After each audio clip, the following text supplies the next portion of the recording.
Okay. Who's got a question? Who's got an interesting comment or an interesting thought someone said in your group?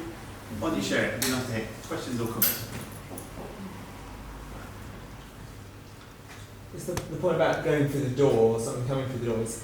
There are quite a lot of religions that claim some sort of revelation. Right. So the kind of discussion we have is around what are the distinctives about Christianity that mean that it is something that you can discuss rather than something you have to go, oh, well, I'm just going to trust that did come through the door.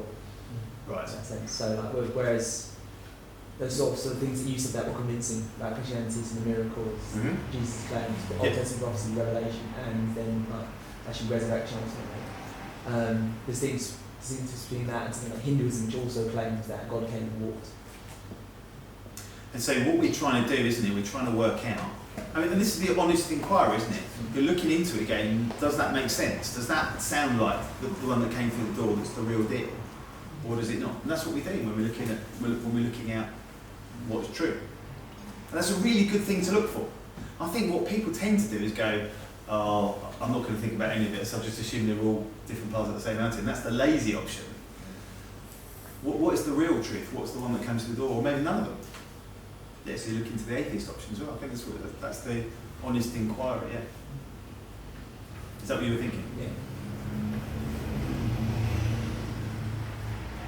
I was wondering that if you came at it as an atheist and the illustration of the room, actually that illustration works partly because we all know that there's something outside.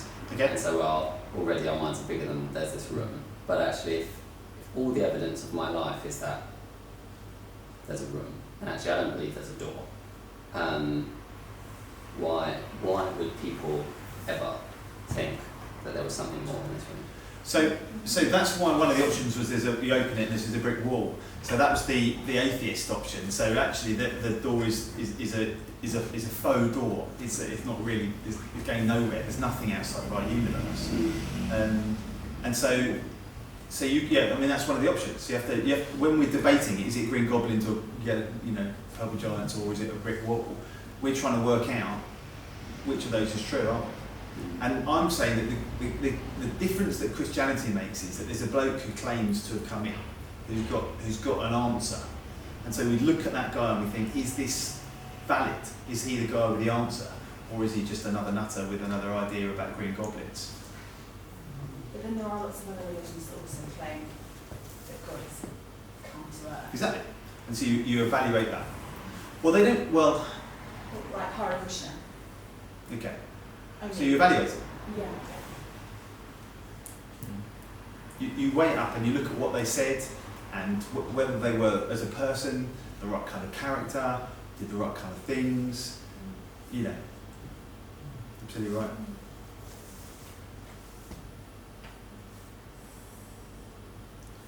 I think, talking about Christianity, there is a couple of things we have to look for.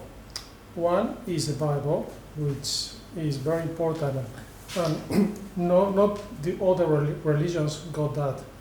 And there is two really good questions. One is if what we have today is what was written down, and the other one is if what is written down is true. Basically, answering those two questions, it was what helped me to believe in Christianity as well. So with the first one, we did that a couple of times ago, so you can listen to that online or whatever. But the second one, is it true? That's exactly right. Yeah. So you read it and you think, does this make sense? Does this look like a guy who's come out of heaven? And there is a short answer for that is, if the disciples were willing to, Sorry, that's rude. Go on, if the disciples were willing to die for something they believe, right. and they say Jesus Christ resurrect, Okay. and we see them, I mean, if it's not true, you're not willing to die for that. And they were willing to die. You may be willing to die for a lie, but you're going to believe with all your heart that lie is true. Yeah, that's helpful. If I was God, why would I reveal myself once 2,000 years ago through that door?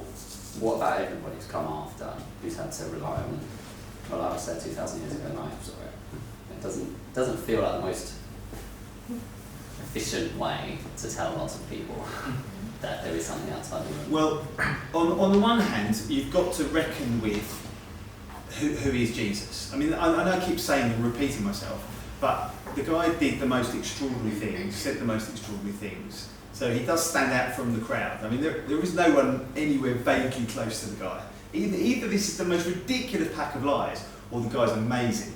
So actually, he stands out. Now, why did God not come again and again and again? Because, well, the Bible says he came once because he only needed to come once. The other evidence that you could see of God at work in the world is through his people and how it's grown and where it is today. And if you spend any length of time with Christians, hopefully you'll be able to see the finger of God, because God changes lives like he's done with Carolina. So you do see God at work in the world, but God hasn't come into the world, he hasn't stepped through that door a second time, because he's done it. And it's there, and we've got enough to read about it and understand it.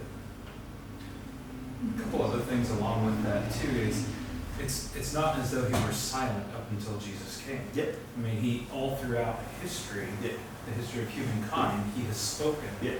to people. Yep. And yes, he came physically once, but it wasn't like he Yep.